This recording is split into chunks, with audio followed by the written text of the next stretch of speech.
പാമ്പുകടി ഏറ്റ വ്യക്തിയുടെ മാനസികാവസ്ഥ വെരി ഇമ്പോർട്ടൻറ്റ്.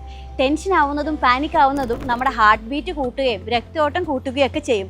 അപ്പോൾ നാച്ചുറലായി നമ്മുടെ ശരീരത്തിൽ വിഷം കയറിയിട്ടുണ്ടെങ്കിൽ അത് പെട്ടെന്ന് സ്പ്രെഡ് ആവും. ഉടനെ തന്നെ ആ വ്യക്തിക്ക് കുടിക്കാനോ കഴിക്കാനോ ഒന്നും കൊടുക്കരുത്, പ്രത്യേകിച്ച് കഫീൻ, ആൽക്കഹോൾ തുടങ്ങിയ കാര്യങ്ങൾ. ഇനി രക്തം അങ്ങ് ഒലിച്ചു പൊക്കോട്ടെ എന്ന് കരുതി നമ്മൾ മുറിവുണ്ടാക്കുന്ന ഒരു പരിപാടിയുണ്ട്. അത് വേണ്ട, അത് ഇൻഫെക്ഷനിലേക്ക് ചെന്നെത്താനാണ് സാധ്യത.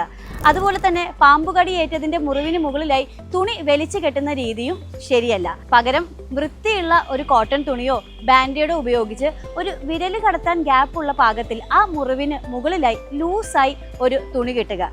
അതുപോലെ തന്നെ ഈ മുറിവിൻ്റെ ഭാഗത്ത് വാച്ചോ മോതിരോ അതല്ലെങ്കിൽ ഇറുകിയ എന്തെങ്കിലും വസ്ത്രങ്ങളാണെങ്കിൽ അത് എടുത്തു മാറ്റുക, കാരണം സ്വെല്ല് ചെയ്യാനുള്ള സാധ്യതയുണ്ട്. അതുപോലെ തന്നെ നമ്മൾ സ്ഥിരം കാണുന്ന ഒരു പരിപാടിയാണ് സക്ക് ചെയ്ത് വിഷം എടുക്കുക എന്നുള്ളത്. അങ്ങനെ ചെയ്തത് കൊണ്ടൊന്നും ശരീരത്തിൽ കയറിയ വിഷം പൂർണ്ണമായിട്ട് പോകില്ല എന്ന് മാത്രമല്ല, അത് സഹായിക്കാൻ പോകുന്ന വ്യക്തിക്ക് ആപത്ത് കൂടിയാണ്. അതുപോലെ തന്നെ ഐസ് വെക്കുന്ന പരിപാടിയും അത്രേ നല്ലതല്ല.